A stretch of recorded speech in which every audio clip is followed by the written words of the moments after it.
All right, KISS Army, welcome to the KissFAQ podcast. Thank you for giving us your time today and letting us into your head. I hope we don't do any damage. This is a KISS-related podcast by the board, for the board. We hope that you enjoy. All right, welcome to the KissFAQ podcast. I'm your host, Julian Gill. I've got 69th Blizzard with me. Hello. I'm not going to say from the board because the board's currently down. Marcus Almighty. Greetings. And Daniel Wies. Staying up late in the heat in Sweden. Yep. How hot is it? Well, 25 degrees Celsius. And, you know, not bad. this is, for me, that's enough. I can't do much more than that. But, and, you know, it's the light is out. It's the midnight sun, so there's no darkness. So after this, I can go outside and it's like in the middle of the day. That's awesome. Yeah, that's pretty cool. Sounds like hell on earth. Daylight. No. It's only 21 here, but you In know, the sun. Yeah, we're nice. I think 15, 17 today. That's all Celsius, but I'm not going to convert it for Americans. But I never learned Fahrenheit. I don't know. well, next week in Sacramento, and Ken, you'll get it in where you are. It's going to be well into the triple digits. Yeah, it's gonna be around 100. Fahrenheit wise. Wow. So, yeah. Thomas, Travis, Austin, Brent, thank you for joining us live. So, yes, the board is down. There is no ETA on it being remediated. It is a data center issue. It is outside of my control. If you're bored and don't have someone to fight with, you can go watch the latest episode of the Inner Sanctum podcast that dropped on YouTube yesterday. which is excellent. Oh, thank you. This video we're diving into is Anaheim, 1976. And someone pointed out, Razor, Buddy Ray from Australia, pointed out that Andrew and I previously talked about this show 5 years ago on Kiss My Boots, which I have no recollection of that. But if that was the case, I'm sure my opinion has changed and much more effort went into the production and the recording and the research for this. Plus, new video sources have surfaced since we did that video. So there'll probably be a little bit of crossover, but this new series, we're aiming on 10 episodes, digging into some of our favorite videos. So we'll be doing some discussions on the FAQ as well that tie in with that podcast. Anyone got any new purchases? I have not. I have only bought computer shit this week. Let me show you. What did you get? And is it KISS? A new T-shirt. Yeah, Oh, it that's is. a cool one. Oh, okay. Alive Looks too. good. Yeah, nice one. Japanese writing on there, so Yeah, it's it always almost cool. looks like it's some kind of like supposed to be like a Japanese tour shirt or something like that from that era, right? I love it. It turned out great. I was happy with it, and I proposed this year I'm going to get one KISS T-shirt every month from the store, and I'm keeping my collection up. So I got the Unmasked, I got this Creatures of the Night, I got a whole bunch of stuff. So I'm going to try to get one shirt from every album. No, you have to see how many of them survive that first washing load, because as Daniel well knows, not all shirts are created equal, are they? That's the truth. You remember that, yeah? Look at You had trouble with your shirt, or? I bought a T-shirt from Nico. You remember that guy who had Strike magazine? He had a lot of cool T-shirts from the 90s. But I actually bought one from him just a few years ago. And then when I put it on, I didn't even have time to wash it. The arms fell off it because it had been, you know, in some sort of warehouse for 20 years or something. Oh, so it just fell apart. It was the one with the forks in the head, if you remember that one. Really ugly. Yeah. So I needed that one. Oh, yeah. Oh, that's great. Ken, have you done any shopping this week? No. You haven't What? bought all. I just. You've been sick or something? No, I got a. Yeah, right. No, I just. You saving up for the Avatar? Kiss, Billy Squire, Don't Say No album. I got repress of that.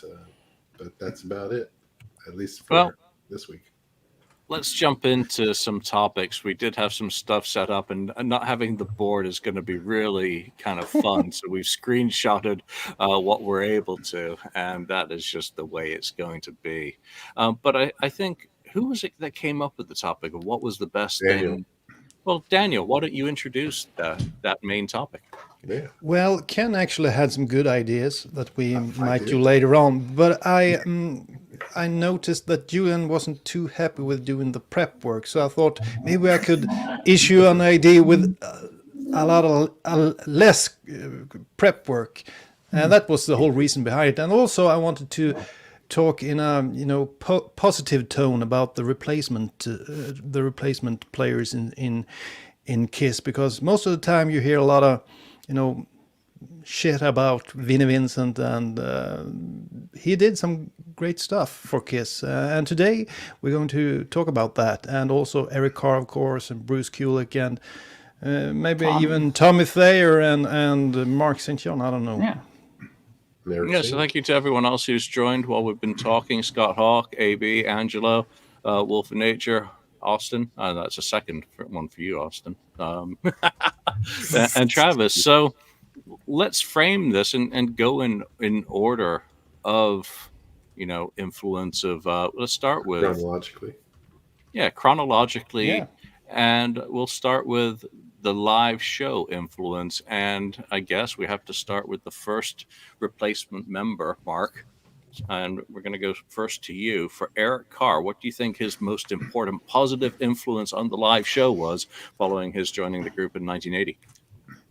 Well, I mean, obviously, the one thing that he definitely added to the show immediately was his, he had that fire, he had that double kick going on. He was very much more of a more modern style drummer, whereas Peter Criss was kind of, very jazz influenced and very, he had a good swing to his drumming. But in this time period, when we were entering the 80s and stuff like that, double kick became more popular and would become even more so as it went on. So his double kick playing was fantastic. Like overall, he's one of those drummers, and I know I get a lot of heat from Peter Criss fans when I say this, but Peter Criss brought the enormous drum kit on for Kiss whenever he was there, but he hardly ever used the fucking thing. Like he maybe used like 3 toms at most, unless it was his drum solo. But Eric Carr, when he got that drum set, he used everything, and then in the songs you can hear him go like from top to bottom, like in Cold Gin, like he would do all kinds of huge fills and stuff like that. He actually used that drum set, so I was always pleased to see him do that. And also, he was a great singer. I mean, Peter Criss was a fantastic singer. There's no question about that. But Eric Carr also had some decent pipes there, and he brought some good vocals to the band as well. So I think he brought quite a lot to Kiss, and he was a great addition to the band. He was very feisty. He was very creative, and his drum solos got more and more creative as the years went on, as he started adding electronic drums, and he started bitching. I saw this video just recently where they were showing him complaining backstage to Gene and Paul about how the lasers weren't working during the tour. I think it was the Hot in the Shade tour. They were talking, and the lasers weren't working. He was annoyed during his drum solo section. It didn't work. So he was very, focused on making sure that all his kind of things were very well done and well produced, because he wanted to keep the audience happy, because he was very connected to the audience, probably more so than anybody else in that band. Ken, what do you think about Eric's contributions live, the ones that stand out the most as an influence? Well, like Mark said, he's like he's a kick in the butt for Kiss when he first came in, and gave a lot of energy, and that may be due to that, like the double kick drum and so on. But I think he made them a little bit more energetic on stage. I think the rest of the band fed off of him, right? Because of his energy. So, and as for other things live, I think he was very integral, at least in his drum solos later on. Especially around Crazy Nights and Hot in the Shade, especially with the Syndromes. Is that Syndromes, Mark? Simmons, the Simmons drums. The Simmons pads. Yeah, the Syndromes. What Ace played on Crazy Joe. Yeah. Okay. So the drums that he had, and being able to do something different in a solo and make an actual song out of a drum solo. And that's just very, very, very cool thing, and I haven't seen anybody else really do that kind of thing before seeing him do that. So yeah, he was always great and energetic, and kept the band in time, and he was just great live. And the vocals, of course, real good background singer and even lead singer when he had to. So, yeah, really, really good live. Daniel. Yeah, Mark and Ken said most of the stuff I was thinking about saying. I totally agree with them, but I guess I'll go a bit more into detail. First of all, he looked the part, both in makeup and out of makeup. The heavy metal style that Mark mentioned, I can't imagine Peter Criss on Creatures of the Night, for example. That wouldn't work one bit, unfortunately. So he came in just at the right time when, the new wave of British heavy metal started in the early 80s. And then, of course, hair bands were all over the place. I just wish that the double kick drum that Mark mentioned could be a bit more upfront on the 80s albums. I remember having Kiss Asylum from 85 and not really hearing. I heard that there was something going on in the background, like on King of the Mountain, but I couldn't really hear the double kick drum. You felt it, but I would wish you could hear it. You hear it a lot better on the one they issued in '97, the remasters. You can hear it a lot clearer there. And talking about fills, like Mark said, I really loved some of his fills. And he had some balls. I remember when he played on the Unmasked tour in Australia, that famous gig in Sydney. Yeah.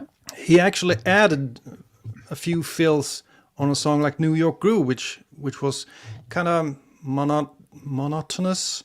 Didn't happen a whole lot on the drums. Peter Criss just doom, doom, doom all the way through. Yeah. And Eric, he actually added some fills in the chorus that really made the song pop. So I really like that. And also one of my favorite songs, and I know at least Mark and Julian likes this song. It's Tears Are Falling from 85. I really like the way he has some really crazy tom fills in the chorus that sticks up. Yeah. They stick out, and you really remember those tom fills. I think those are really cool. And first time I heard the song, they really stood out, those tom fills. Other than that, he had kind of an unpolished style, I think. It seemed like he shot from the hip at times. He was really into it. Eric Singer was more of a clinical drummer. I liked Eric Carr. He was sort of a wild child behind the kit. So, and as Ken mentioned, the drum solo, of course, and Mark said it as well, but he is the only one that I've seen that can really make a drum solo interesting, both visually and the audio. Of course, the drummer in Rush was so awesome, so he could just, he had such technique, so you were struck by that. But Eric Carr, he made a show out of it, which perfectly fitted the Kiss stuff. It was showmanship. Kiss formula. Yeah, Kiss formula. Yeah, you touched on something, obviously I have nothing really to add to the three of you now, but I don't think they learned how to harness Eric Carr, because of where they came from. I think Paul and Gene were much more traditional type players, and that's where they'd come from sound-wise and the scene that they'd come from. They had never had a Bonham type drummer. They'd never had a Bill Ward. And Eric Carr wasn't exactly a Bill Ward either. I mean, he was playing pop and disco and R&B, and Neil Young and all that. I mean, Flasher, immediately preceding Kiss, wasn't exactly double bass heavy. My Sharona, or the Cars. I mean, he was playing in the pocket for what the song required, but he was also very good at adapting and working with the tools that he had. I think the most important thing he brings to Kiss initially, and it's both live in particular, I guess, is enthusiasm. A renewed enthusiasm to a tired and jaded band that had been doing it for 7 years at that point, reminding them of what it was like for all of this to be new and amazing again, whether it was in Australia, whether it was in Italy, or anywhere on the road. He was reminding them of everything that they had forgotten or had become immune to.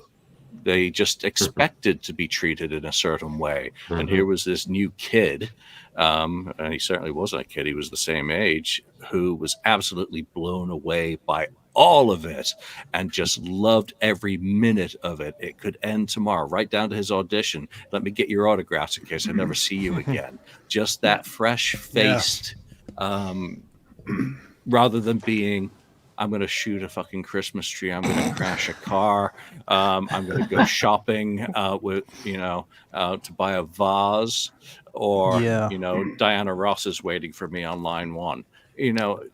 He was not a rock star, but he was jumping into that world just as they had learned in 1973 to enjoy all of it.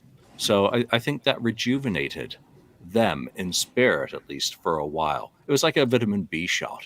It kept them going for a little bit, but it wasn't enough to keep poor Ace going. You remember that dress rehearsal that was recorded where Peter Criss wants cigarettes and we had a Dynasty one. Imagine going from that to Eric Carr. I mean, sorry, that was the obligatory. What a trip! Yep. Yeah. And there again, that the Dynasty rehearsals kind of summed up where the group were, because you hear it not only from Peter, you're also hearing shit from Mr. Paul, Ace Frehley. Are you ready yet? Attitude. Paul was really sarcastic during those rehearsals. Well, Ace is not wasting a minute. But he had a reason. Yeah, of course. He was fed up with him. He was fed up with him. His 7-year marriage, 4-way marriage, was having problems. Coming to a and you've got 2 teenagers named Kevin, acting out, and both mom and dad are dysfunctional as well. So, but we're keeping this positive. So I think we've touched on the studio album and kind of general feel for Eric in each of our answers. Is there anything anyone wants to add before we move on from either of those perspectives? Mark or Ken in particular, because you talked about solos. Okay. About the studio albums. The studio. Just the general, or just the general feel of how Eric refreshed them. Right. Now, I'll just say that he was good. He was a team member, and he did what he needed to do on the albums. I think, though, it's unfortunate that Paul and Gene didn't allow more of his material to appear on albums, things that he had written. And so I think they didn't utilize him and his talents fully as they should have, really. I think they were all about themselves, Gene and Paul's show. There's a trust issue. It may be a trust issue, but if a good song is a good song, or a good riff is a good riff, like All Hell's Breaking Loose, surprisingly. Well, don't forget Under the Rose.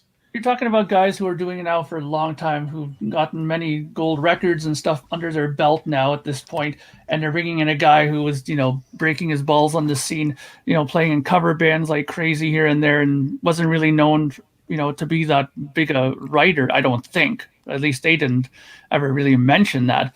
But it's true. If a good song is a good song, but look at who we're talking about. If Eric Carr went up to Paul and said, Paul, I got a really great song. I think this should make the album for sure. Do you think he's going to take his song over one of his own? I don't think, unless he honestly thinks that it's that strong. I would believe that Gene would probably be more accepting of a Eric Carr than Paul would be. I think Gene would probably say, that's pretty good. And he maybe put in a line or two and then give himself credit with it, right? But then at least Eric would be involved in the songwriting. But I think it's on one hand I can kind of understand it, because when you've gotten that far in your career, you kind of want to keep control of the horses and not let somebody else kind of start influencing it. But maybe who knows what would happen if some of those songs like Eyes of Love or whatever that song was, if they used that or one of his other songs that he did, maybe things would have went a bit different. Who knows? Maybe there's a lot more songs that he contributed to the band that are known about by the wider public, and it's not my place or time to reveal any of that information. But there is more. You only hear about very few of the songs that he pitched to the group. There are more. Let's move on to Mr. Vinnie Vincent, who is victim number 2 in a certain sense. Again, the group were learning how to deal with. Jesus, I got like air blowers and car horns and squealing tires. Yeah, we can hear San them. Francisco. We don't have any police in San Francisco because that'd be too much to hope for. So they were learning how to get replacement members, and they were making mistakes, clearly. But Vinnie comes in at a very difficult time. They've lost, in a period of 2 years, their drummer. They're a band of 4 separate and distinct identities, each of which has followings of their own, as well as the group having a following. Now, Ace, their guitarist, is out of there. I mean, he drives off in his DeLorean, hits a few things on the way, but he's out of there. Daniel, what does Vinnie bring in that's a positive? And let's say the music, but what else? Well, you have to mention the songwriting, of course, and the songs. That's the whole reason he became a member, I think, because there was some trouble early on. But looking live, I think he worked pretty good live. He was at times very, very energetic as well. If you compare to later guitarists like Bruce Kulick and Tommy Thayer, I think he had more energy on stage than those two. He didn't have the time to really learn the classic solos. If you listen to the Creatures of the Night tour and the Lick It Up tour, at times it feels like he has some trouble, coping with how the solos are supposed to sound. But at times he really, hit the spot. And I always go back to that Rio show when he plays the solo for Calling Dr. Love. That's like an updated version of Kiss, a solo that fits, the heavy metal Kiss. And I just wish he had a few more years to work on the solos on the classic songs. I think it could have been really cool. Of course, we all know the problems with Vinnie, but the songwriting was awesome. And if you just look at, the previous records and also Creatures of the Night, they used a whole lot of other people in order to write the album.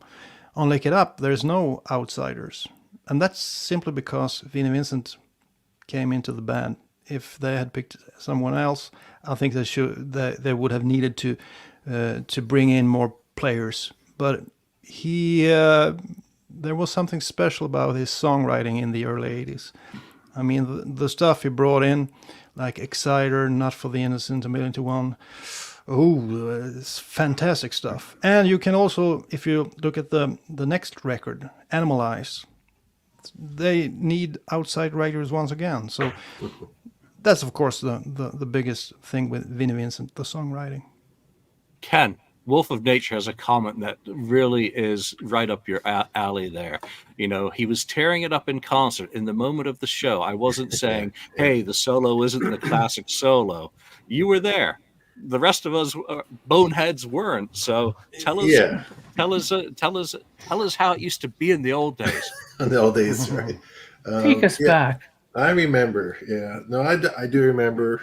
When he first got on there, and then he starts playing the solos on the Creatures of the Night tour, and I was like, oh, it doesn't sound like Ace's solos, but then you just kind of go, you just paying attention. He's just tearing it up, right? He's going crazy, and some of it worked, and some of it maybe didn't work. I mean, his solo was really cool. We enjoyed that.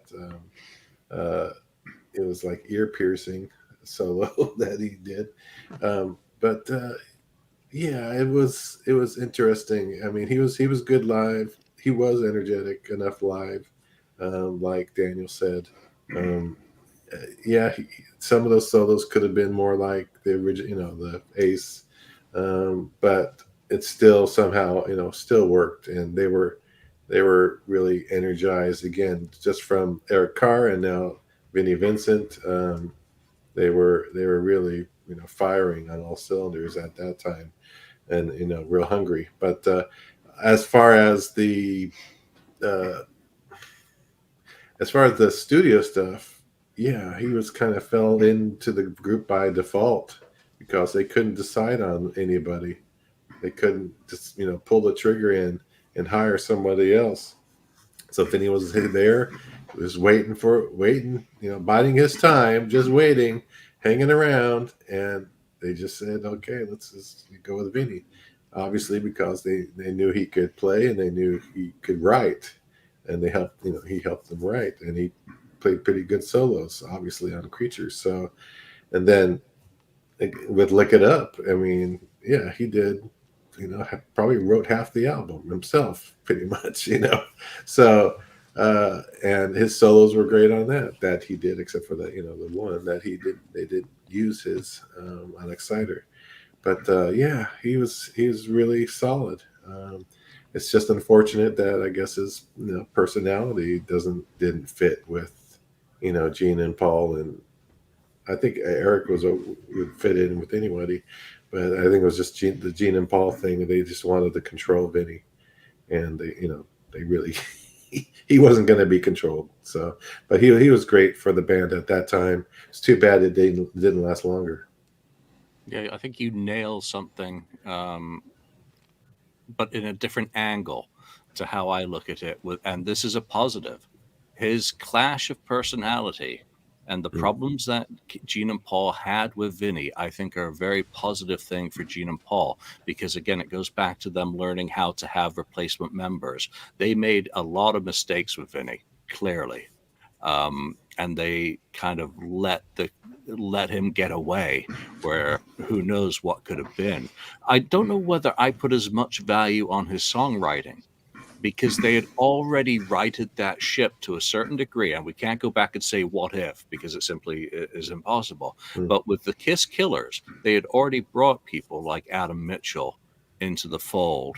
Mickey Free is already in the picture, so there were other quality songwriters, and Bryan Adams for that matter as well, and Jim Vallance. We're all part of the picture before Vinny ever gets his foot in the door. Absolutely, he brought in a new dynamic live. I don't necessarily know if it's a positive or a negative, but I think because it helps guide, they don't quite get it right with the next one, but it helps guide Gene and Paul to better navigate that path. And certainly for what he contributed to Lick It Up, in terms of the songwriting, just again, absolutely stunning. Mark. Well, I mean, a lot of comments were made that are interesting. The comment that I found that was interesting was the one that you just made, Julian, about the fact that they righted the ship about the songwriting by bringing Mitchell and Bryan Adams and all those people. And while I agree, because Canadians. I love Killers. Sorry? Canadians. Yeah, Canadians.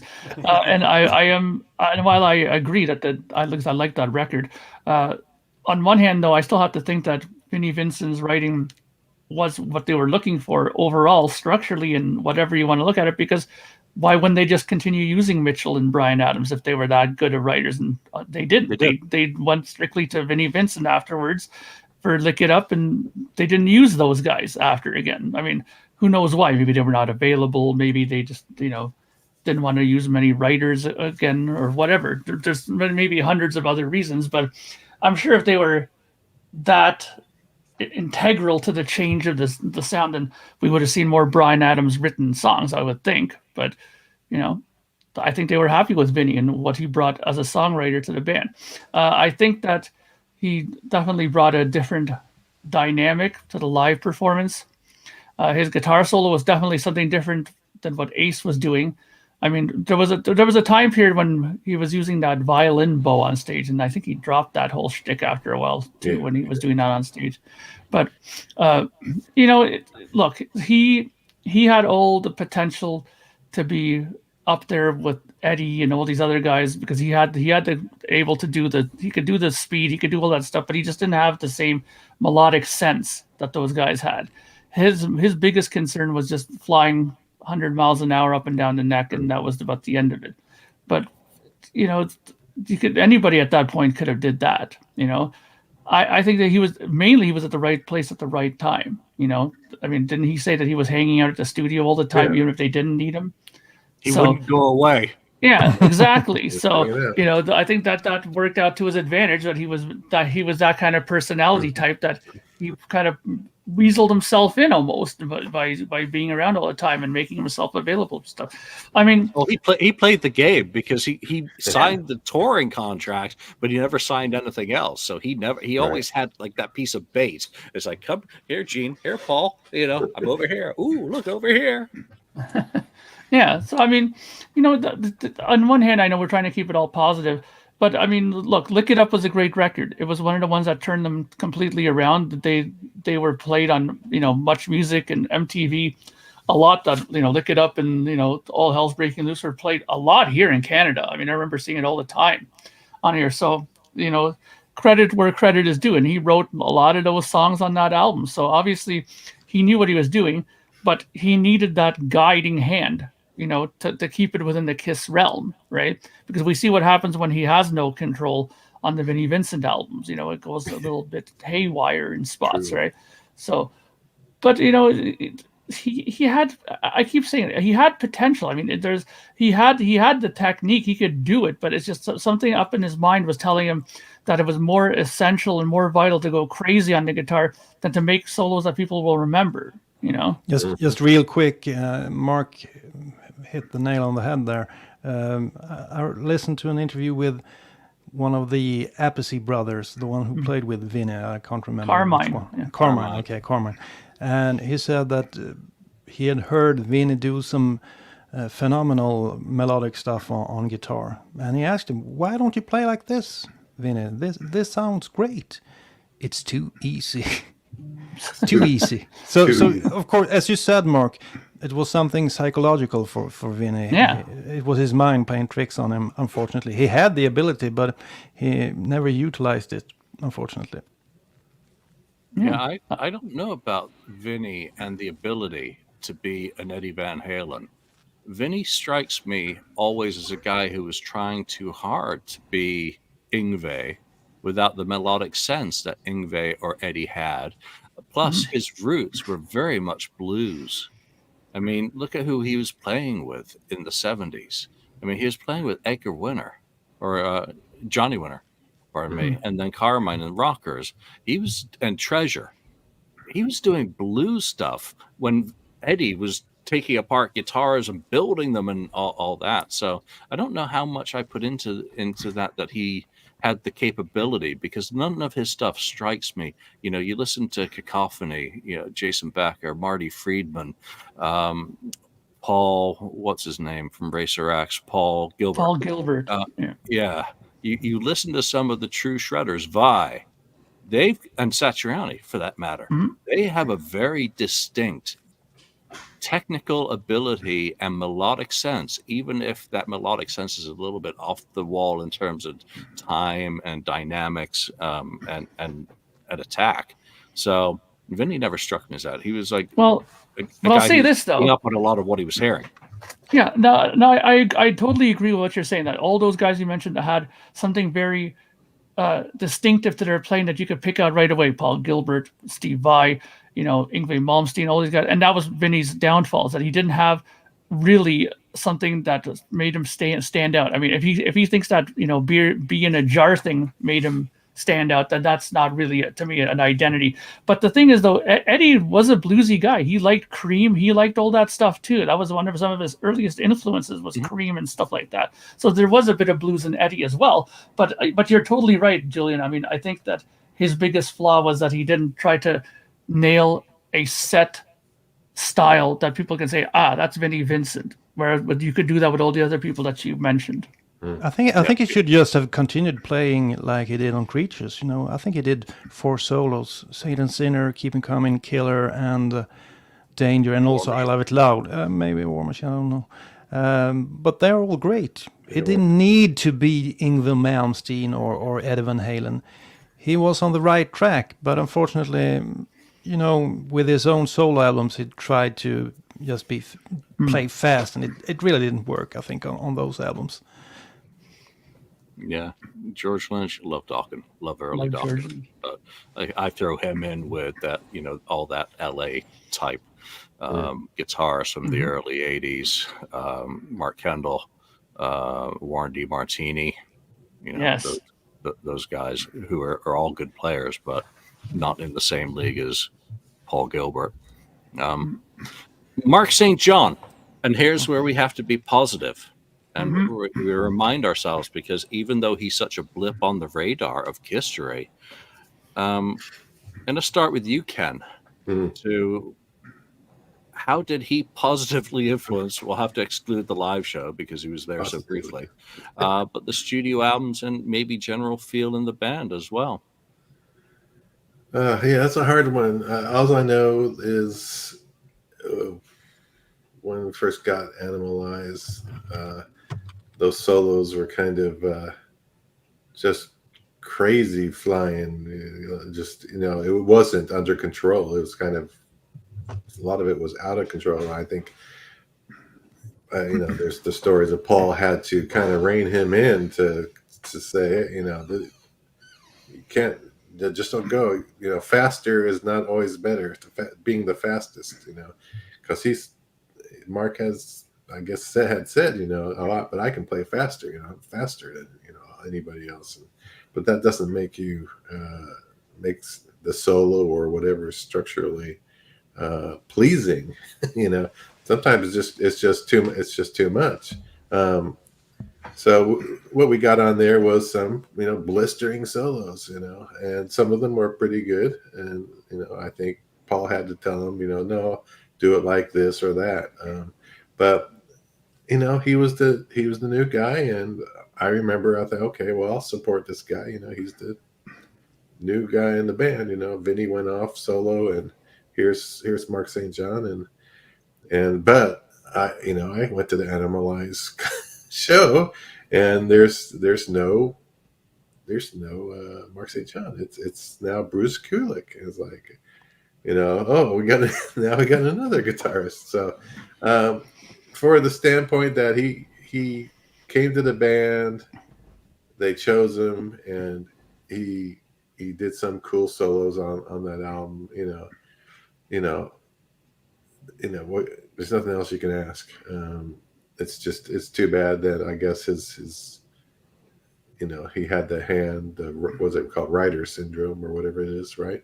That his hands swelled up and that sort of thing, and he couldn't play, or affected his playing. So yeah, and then the ultimate decision was Kiss to decide, well, we got this other Bruce, and I guess they obviously thought Bruce would be better in the band at that point, and maybe his solos were more to what they're liking for Kiss in their future. So that's where it is.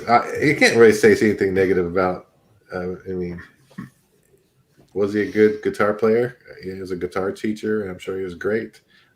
He did what he needed to do, and that's all that matters for the Animalize album. Yeah, it comes back to them learning how not to make decisions. Vinnie almost ends up in the guitarist role by default because they couldn't make a decision. Mark, it seems they outsourced the decision to Grover. And the interview with Mark went something along the lines of, can you play this stuff? They play Vinnie's stuff. And he says, one hand or two. Well, clearly he needed more than one hand. Again, I think they learn. And he brings to them more of a learning curve of either you're trying to keep up with the Joneses and shoehorn these sorts of players into your band that goes against your natural DNA, and he can't replicate solos in the studio, and he's not on the same page as Paul Stanley. But you know what? I think he stayed pretty classy during the whole situation of the 80s. There wasn't a lot of bitterness that made it out into the press until much later. And I think the most positive thing I'll say about Mark is you just see the pictures of him being chill and relaxed. And again, I've seen photos. I don't know whether they circulate or not, but he's on a sofa with Eric Carr, just chilling out, being interviewed and looking relaxed. I think the little Easter egg they included on one of the Kissologies was from Japan was a kind of a cool thing. I think he made the most of a situation that he could, but obviously things didn't quite work out for him. So, Daniel. Yeah, you kind of covered Mark St. John there, but I'll just go into detail a little bit on Animalize. I think some of the solos are really great, and what stood out to me was the first track. I really liked that opening part too, I've Had Enough, Into the Fire, and also the solo on that one. I think that was his best contribution to Kiss, that song. And that's all I have to say about Mark St. John. Mark? Short and sweet. The thing with Mark, I mean, because his time was so limited, there's only so much you can talk about with the guy. I mean, yeah, it looks like he was very happy to be in the band. I mean, like you said, that little Easter egg video that you saw on Kissology was a nice little addition to see with him, just to see how he kind of was as a person. And, let's be honest here. I mean, anybody, no matter what period Kiss was in, whether they were at their most popular or even when they were at their low, if you had an offer to join Kiss, you would probably be very excited to do it and would want to do it. So, that he did show that, he had some excitement about doing it. He's probably very happy to be there. But the one thing that struck me about Mark St. John, and I find this, I could feel the pain in Paul's voice when he talked about this, because I've seen this happen so many times with even bands that I was involved with. He strikes me as one of these guys that were overly confident in themselves as a player, and maybe so. He was a great player. He can do a lot of things, but the problem with him was that when it came to working with him and it came to writing and constructing stuff, the man had no memory. I mean, he plays a solo. They tell him, okay, that part's good, let's keep that and do that. He could never play the same thing twice. And right there is his downfall, right there. Because I know when you work in the studio with producers and stuff like that, which I've done many times, if you can't do that, then you start seeing the wheels start churning with the producers. Maybe we need to get this guy out of here. And they start with the influence of the other band, this guy may not be your guy. Because when you're working on songs, you want to make the best song, and best solos and best everything for the song. And if you can't sit there and play the same thing back, even like a 5-6 second piece, you can't remember that. That's a certain type of player that can't do that. And some players can get away with that because they're that good that they don't need to play the same thing twice, and they could just do stuff that's fantastic every time. But otherwise, for the most part, I know that people want players that can do that can go in and construct stuff, work on stuff. I mean, could you imagine if that guy worked with Ezrin? It would never would have flied, because I know for a fact, as much as I don't like Ezrin, I know that he's very much about that. He'll sing you a part, he'll show you something, and you need to remember some of these things, and you have to play it back. If you can't remember this shit, he'll throw you out the door. So, I mean, that's unfortunately the sort of weakness in Mark St. John. But I think overall, I think when he was there, I'm sure he wanted to do his best. I'm sure he wanted to make everybody happy, and I feel for the guy, because I'm sure he wanted to be on a tour proper with them at least once, a whole tour. And the poor guy only got to play like a couple of shows. I mean, how can you not feel bad for him? Okay, you raised Bob Ezrin, saying that he wouldn't work out with him, but he worked out with Alan Holdsworth. I mean, does that compute, Mark? Who worked out with Alan Holdsworth? Mark St. John worked with Alan Holdsworth? Oh, I didn't know that. Yeah, and I think that's the dynamic that probably makes more sense outside of a heavy metal, highly repetitive, to almost being an electric jazz player. Yeah, and that's more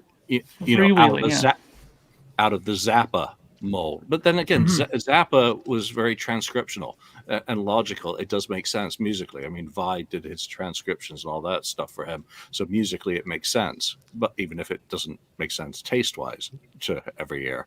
So, yeah, Mark was a weird guy. Well, that makes sense. Sorry, just one last thing. That makes more sense now that you mentioned it, because Alan Holdsworth is a very, improvisational player, very much, flying off the cuff and does a lot of stuff, but it's all within that structure, the music, the fusion, jazz stuff. It works. And maybe that was his comfort zone. Maybe Mark St. John would have been better off doing something like that long term. So Bruce said the biggest problem for Mark St. John was his background, his influences, which was so different than what his own and Gene and Paul's were. They came from the blues, while Mark St. John came from some other thing, and that was his biggest problem, according to Bruce. Yeah. Well, let's talk about Bruce, Daniel. Yeah. What did Bruce bring to the band? And you can only be positive about Bruce. Yeah, no ego, dependable. But to me, the biggest contribution that he did, if we're talking live, was his interpretation of the solos. So tasteful. What a way to update the A solos, but still keeping, the not straying away too far like maybe some of the other guitarists did. And he was sure able to play every note, and he has put his own mark on the solos, his own stamp. And I really enjoy a lot of bootlegs from the Bruce Kulick era, because when you listen to them, they sound awesome. And right off the bat, I think, during the Animalized tour, you have to remember, he had not a lot of time to prepare for that one. And he was a replacement kind of guy, and he wasn't sure it would continue. But he nails most of those solos right off the bat. And of course, given some time, like during the Revenge era, almost 10 years later, he was making some really cool stuff with those old solos, like the solos from Deuce and stuff like that. And he did some pretty cool co-writes as well. King of the Mountain, I think he co-wrote. Trial by Fire with Gene. And he was able to work with both Gene and Paul. And I think it was very much appreciated by the other band members. I think everyone got along with Bruce. When it comes to Eric Singer, you see they are still friends. Eric Carr was very close to Bruce Kulick, and he's still in contact with Paul and Gene. So he was everything that maybe was wrong with Vinnie and Mark was right with Bruce. He was such a class act, and I just wish he would have been allowed to play a little bit bigger part in the songwriting, because the final album he was included on, Carnival of Souls, he wrote 8 or 9 songs for that album. So he had the capability, but as we know, Paul and Gene steers the ship. So, but I think he could have brought a bit more song-wise. Maybe not like Vinnie Vincent, but a bit more. Sword and Stone, of course, was a great song that never made it to an album, and he was a co-writer on that one. Yep. Pick Me Up's another good co-write by him. Rosetta, I just love that song. Ken, Bruce Kulick. Yeah, Bruce has always been just a great stand-up guy, team player, always positive. Everything is always positive with him. I think that was a good thing for Kiss. As far as the solos, they were great. Finally we were getting back closer to the Ace solos, but he took Ace's solos and tweaked them and made him his own little solos, and he didn't play it note for note kind of thing. He turned it into his own thing, and he's always looking to improve. He was always improving throughout all those years. From when he started, you could see his improvement as far as his playing abilities and his songwriting abilities. It was constantly improving. So yeah, he was great, always great. I can't say one bad thing about Bruce. I think he's just a great guy, regular guy, great person in general. And we've met him, met him a couple of times. I know Joey and I met him a couple of times, especially one time at that Peter Criss convention in LA. Bruce came over to the KissFAQ, and he was very nice, and we had a chat over there. So yeah, I can't say anything bad. I think he's just a great guy and a great addition to Kiss. He was the perfect guy for them in the non-makeup era of Kiss. All right, Mark. Well, I mean, you're not going to hear a bad word from me. Bruce Kulick is my favorite member of Kiss, period. Always has been, always will be. Since the first day I did the very first episode on here, I mentioned that Bruce Kulick was my favorite member of Kiss. What a lot of things that you guys said is spot on. He has a great personality. He more importantly, he knows how to interact in a band situation.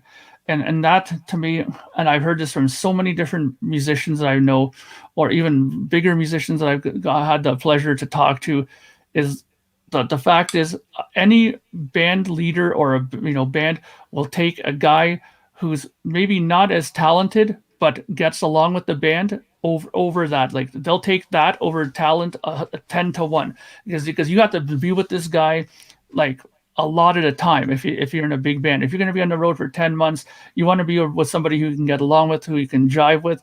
And, if you're going to lose a little bit of shred skill for that, so be it. I'd rather have a slightly less shreddy player that I can get along with, and that's a team player, than some guy who can, play his head up as a dickhead, and that happens a lot with those kinds of, in those situations, because, somebody here like that Terge Worm person put here, Kulick in a show band like Kiss, it was so far off the bullseye as you can get. But you know what? I'll disagree with that, because Kulick had all those things that they wanted. He could do everything that they asked musically. He was willing to learn, and that's the thing. Steps and choreography, you can teach that to anybody, okay? But you can't teach talent, and you can't teach playing to somebody. Most of that comes from skill and from from within, or from genetics. Some of it too. If you come from a musical family, those type of people are generally better musicians overall. So I don't care about that show band bit, because that you can teach anybody. Give them a couple of weeks and they can show them how to do the the deuce part and all those other parts down pat. And you see Kulick doing that later with them anyway. So that to me is unimportant. So, but I think overall he knows how to play the songs good. And Ken brought up a very good point that his interpretations of the solos were really good, and so did Daniel. Said the same thing too, that how he interpreted the old solos was really important. And they're close but never perfect, because being a guy who played a lot of Kiss covers myself, Ace, like in Deuce for example, he does a lot of these chromatical runs, like 12, 11, 10 on the fretboard, like those little 3 runs there. But what's his name? Kulick never does that. He does more like pentatonic runs like that instead, which I find are much better sounding, in my opinion. I've always preferred Bruce's interpretations of the solos than a lot of the old ones, in my opinion. But that's just me, because I'm such a Bruce guy, right? But his stuff is great. I mean, his biggest plus, and I can't stress this enough, is that he was one of those kind of guys that when he was doing something and Paul and Gene said, "Nah, I don't know about that," he would say, "Okay, great. Show me what to do. I'm willing to learn."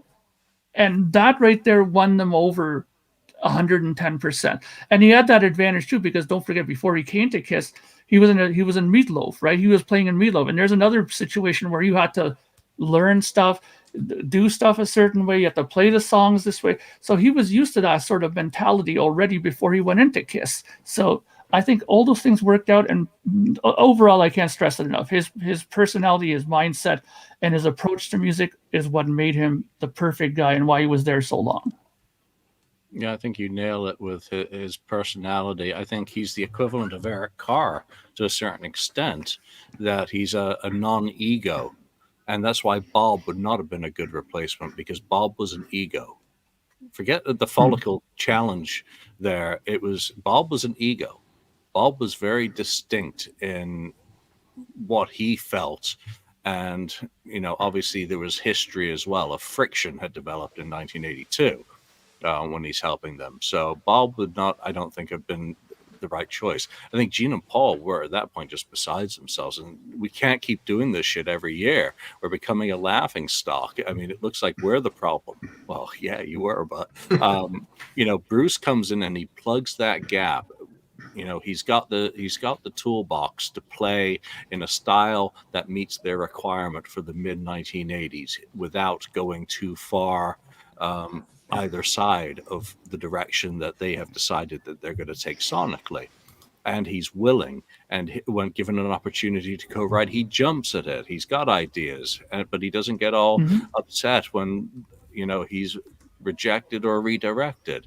And I think that becomes his downfall, because he becomes a mat to be walked over because of his easygoing nature. Eric becomes paranoid. Bruce just lets it go until recent years, and look what happens as a result. But Bruce, by far, I mean, just the stability is worth it in spades. In the most temporary job in town, and he held on to it for more than one album, and he's highly respected by the majority of the fan community, thankfully. The guy's music is being overlooked like mad. It's a shame, and that's why some of us who became fans in the 80s, like to shout it out loud, and we love the 70s. We love the original lineup, but we also love that band, which was part of our youths. So, did I get everyone? Yep. Yeah. Wow. Who do we have left? Eric Singer. Let's move back to the drums from the guitars for a bit. Ken, Eric Singer.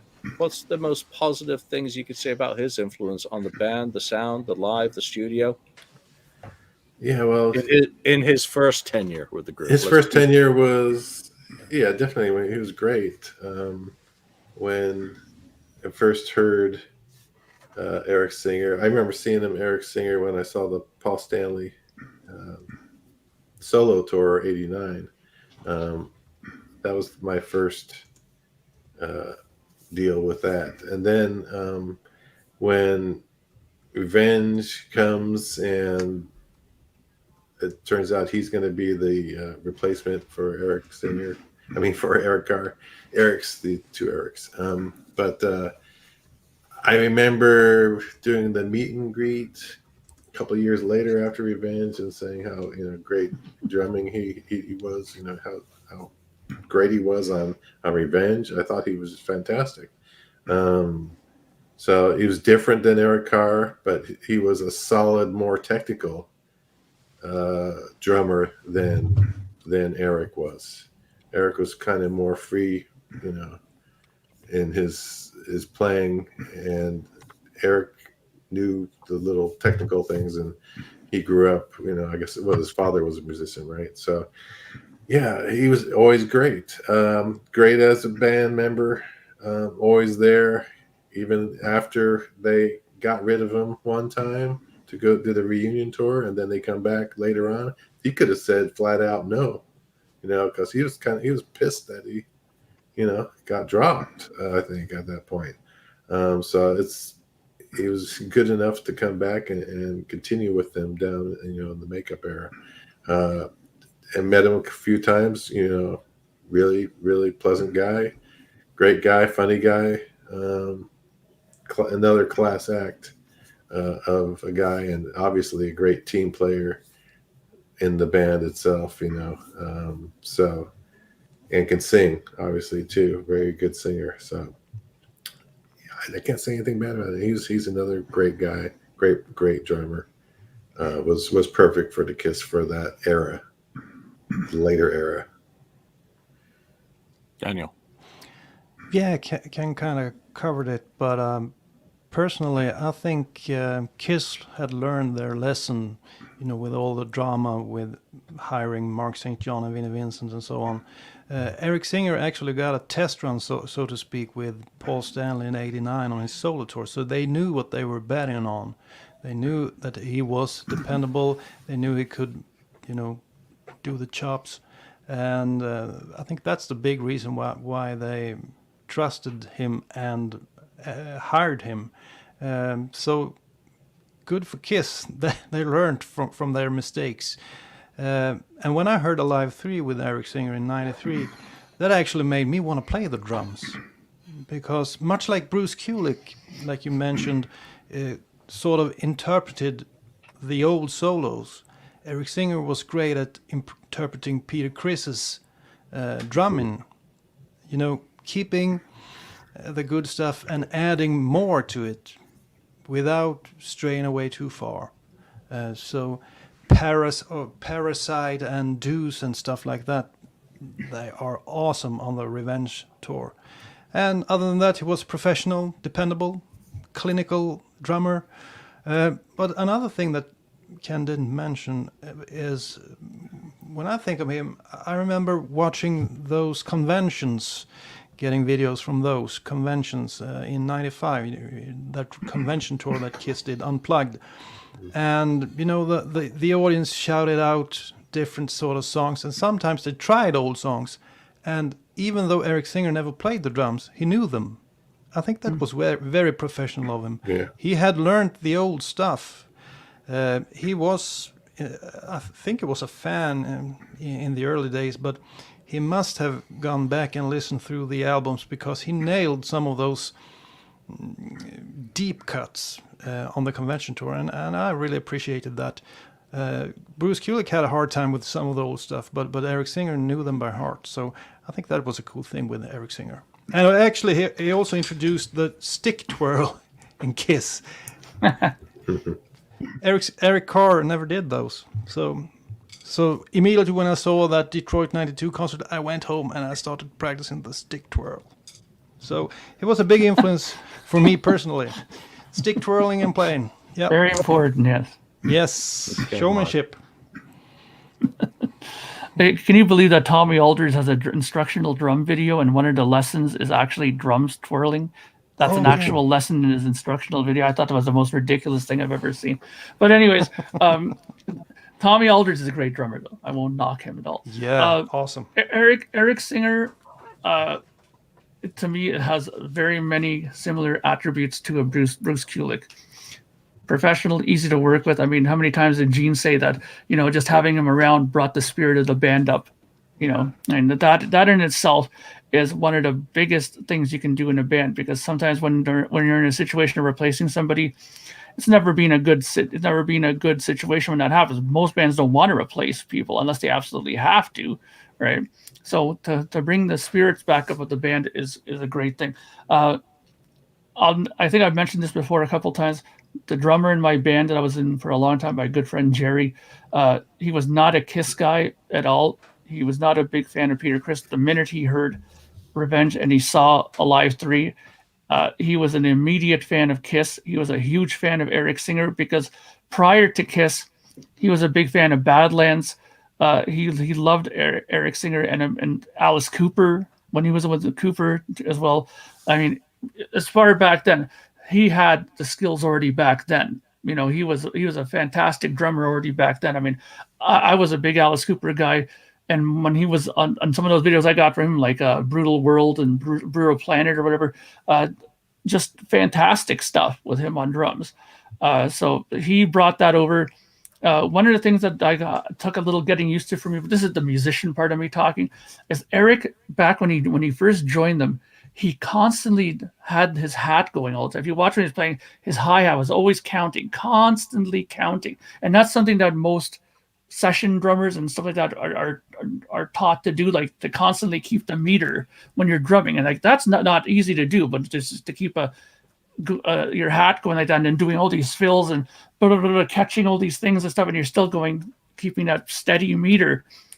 He didn't do that later on. If you watch, he stopped doing that at some point. Like when he came back after he got booted, he didn't do that for a while. It's almost like Paul and Gene told him, listen, all that flash, you need to pull it back a bit. Like I almost got the feeling like on the Live 35 era and stuff like that, he was playing a little bit more simplistically then than he did in those earlier days, which I don't know why they did that. I mean, obviously they wanted to keep it more like the Alive era, but that's one of the things I loved about Eric Singer, though, was that his style of playing. that combination of technique and flash in there. Like he was laser perfect with those cymbal mutes that he did, and he would grab them perfectly. Like only other person I've seen do that good is Tommy Aldridge, you know. So great drummer, and I'm big on drummers. I'm a guitarist, obviously, but I'm a big fan of drummers overall. So drummers get me excited. A good drummer's gonna be really excited. That's why I love Neil Peart, and I love all these other guys, Marco Miniman. You know, I love a buddy from Judas Priest there. I keep forgetting his name all the time. Scott Travis, and you know, so I'm into that kind of combination of style, a little bit of showmanship. You know, it's important too, because you're back there in the back. If you want people to see you have to do something to get their eye on you, right? And that helps, right? But I think that he helped them in every aspect. I think he brought up the meter on a lot of their songs, and you know, like Daniel said, like when he just did stuff like Parasite and stuff like that, you know, that was much more grooving. Like that little part before the solo, that whole section was more lively than any other time I've heard them play it. And that's not a knock to Peter. It's just his style was different in that aspect to Eric Singer. So I have nothing bad to say about Eric Singer. I think that he is what they needed, and I really hope that when they asked him back, that he did give them a bit of shit and maybe even make them sweat a little bit before he actually said yes. Because I'm telling you, booting him originally was such a stupid thing. I know they wanted to do the reunion, but you know, come on, man. I hope he gave them a little bit of shit when they asked him back. Ken. Oh, I already said already. Daniel. I've already said my piece as well. That is me. It's you. It's just you. Okay. Eric Singer. I think he was much more natural double bass player at the time he came in and really was able to change the sound dynamic immediately. But I think the most important influence or contribution that he makes to Kiss when he joins the group is he was someone who could take the heat of replacing a drummer who had died. He was known enough, but not known enough. So he was respected because of his track record in the bands that he'd worked with. I mean, I knew Eric Singer before Kiss, Badlands, shit. You know, I knew, I was reading about him in Sabbath before that. So, and I think even Lita, for that matter. So I knew about Eric Singer long before he was even in Paul's solo band. And I think at that point that it's just like, we can't go through with drummers what we've gone through with guitarists. I'm calling Eric Singer. I know this guy. I enjoyed working with him, you know, on my solo tour. He's the right choice. He'll work. He's already played the catalog, and he's working with Alice, and he's doing this and that. You know, he's the right guy. And I think he was the right guy. He did reinvigorate the band at a time that they needed to. He and Bruce worked extremely well together, and that's not to say anything negative about Eric Carr. Eric Carr's stuff, especially what it transitioned to in 1990 on the final tour, is absolutely spectacular. But he had to grow into that. Eric Singer was ready to go from that and grow from there. So it really was, I'm not going to say an upgrade, it was a refresh. And again, his personality, he didn't take any shit. You know, he wasn't shy. He wasn't blinded by it, but it was a job as well. So he brought a different mentality. It wasn't like Eric Carr, who was, you know, had a certain amount of paranoia about being replaced or not getting songs or this and that. Eric Singer didn't give a shit. He was working with other bands, had done session work. None of it was scary to him, I guess. And that gave him a certain amount of freedom that he injects into the band, because the fans are like, oh, you're not as good as Eric Carr or Peter Criss. Fuck you. I think it's pretty awesome. That first tour he did, that club tour, short club tour, I think Ken went to one of those shows. It's perfect right off the bat there. Yeah. That was the first show of the tour. Yeah. And it was perfect. It's like, it fits. It worked, you know? Yeah. So, you know, Eric Singer, I like Eric. He's just really fun. And, you know, got nothing negative to say. All his contributions to the group have been positive, and how he's handled, generally in public, some of the negative things that have occurred to him have been, you can respect him. All right, Tommy Thayer. And just a reminder that this is a positive show. And I'm going to go first on this one, because I think Tommy brought into the group something that was needed, much like Bruce Kulick and much like Eric Singer. Reliability and consistency without necessarily the personal flair, because he is portraying a character with as much dignity as he did when he was playing that same character in Cold Gin. So he was the right person. Again, they knew Tommy Thayer. By the time he steps into the Moon Boots, they'd been working with him for years professionally in the KISS organization and everything that he had done. So they knew that he could play the solos. He was never going to play them exactly like Ace Frehley, because Ace was always teetering on the brink. You never knew what Ace was going to do, and that was his X factor that made him fantastic. But for a legacy act that had very little interest other than presenting the same show every single night with the same consistency and quality, you could not get a better guitarist to do it and be ready to go, and one that you knew without having to vet and go through the possibility of getting some nut job who didn't work out, than Tommy Thayer. And later, when they do studio work, I mean, I don't know how deep his contributions are, but he's on there, and he wouldn't be on there if he hadn't earned it. So, Daniel, back to you.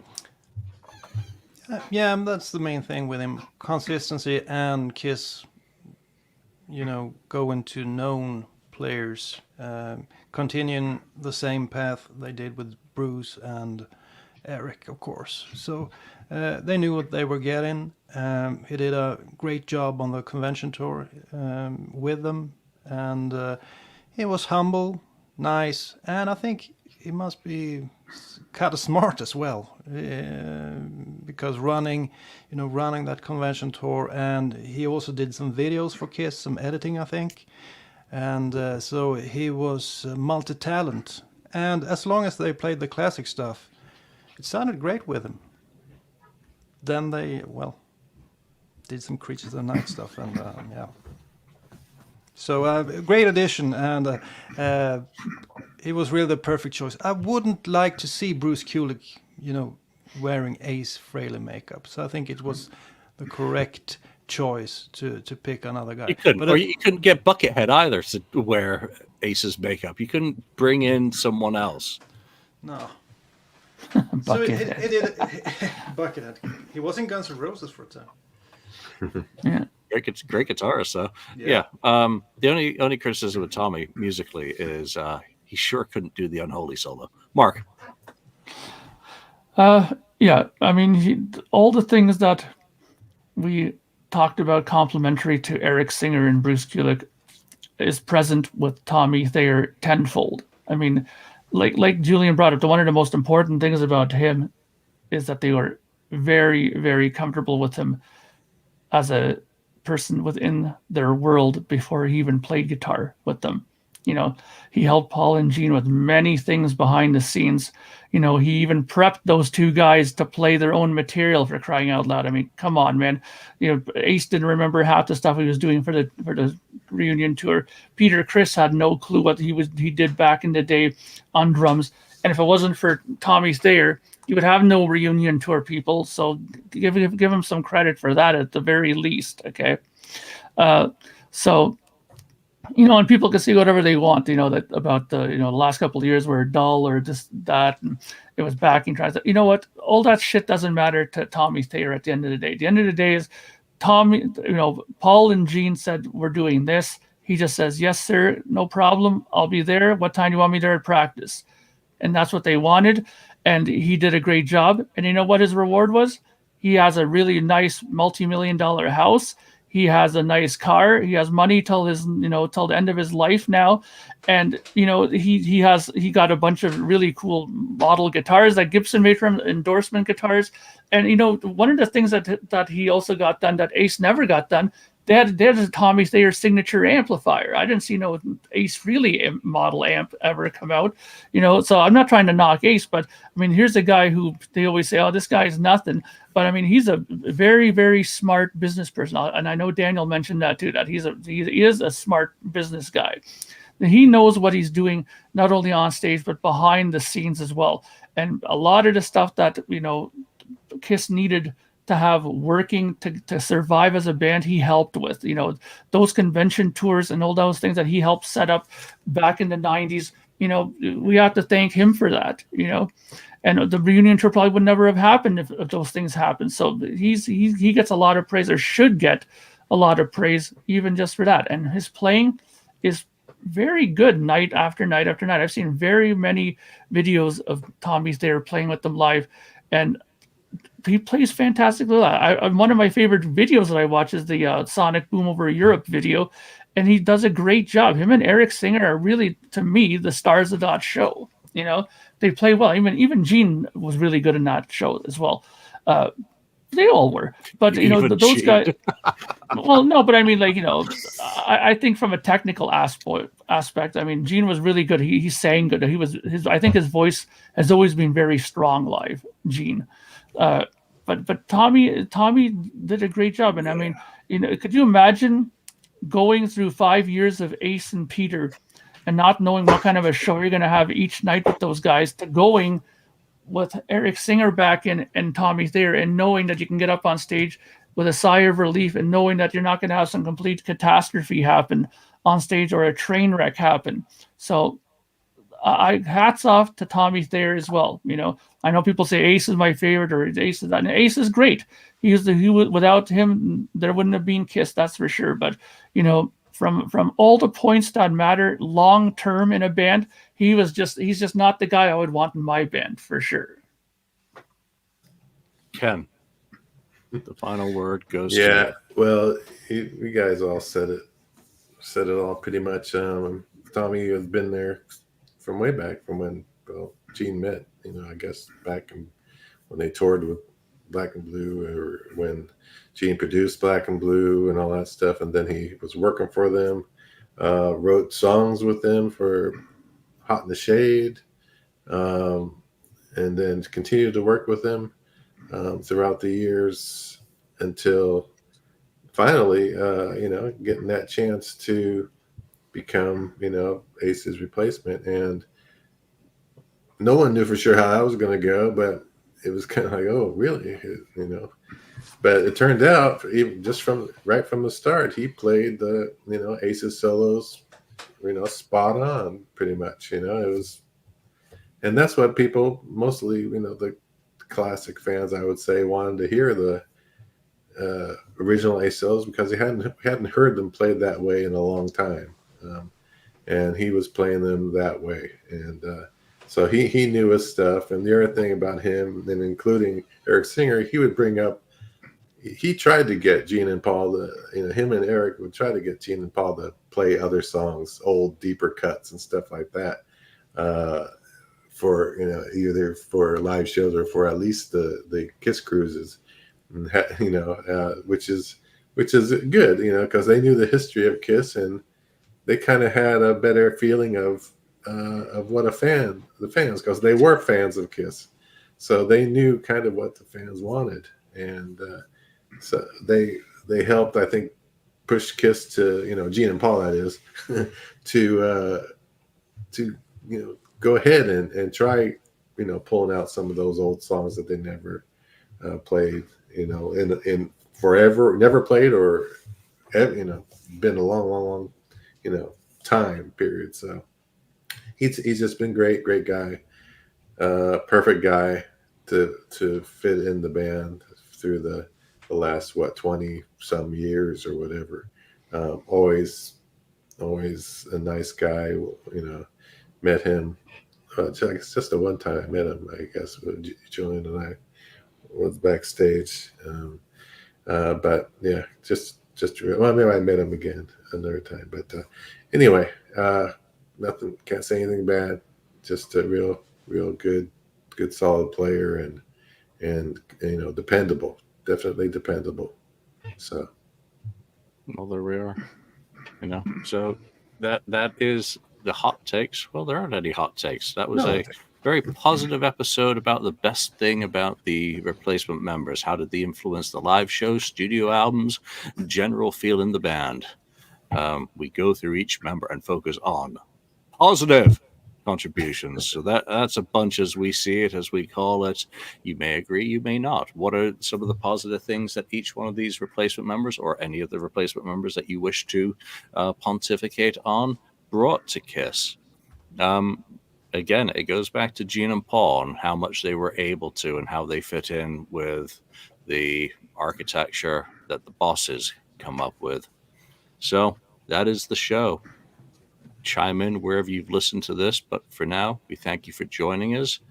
And from Ken, Mark, Danny, and myself, we'll see you next time.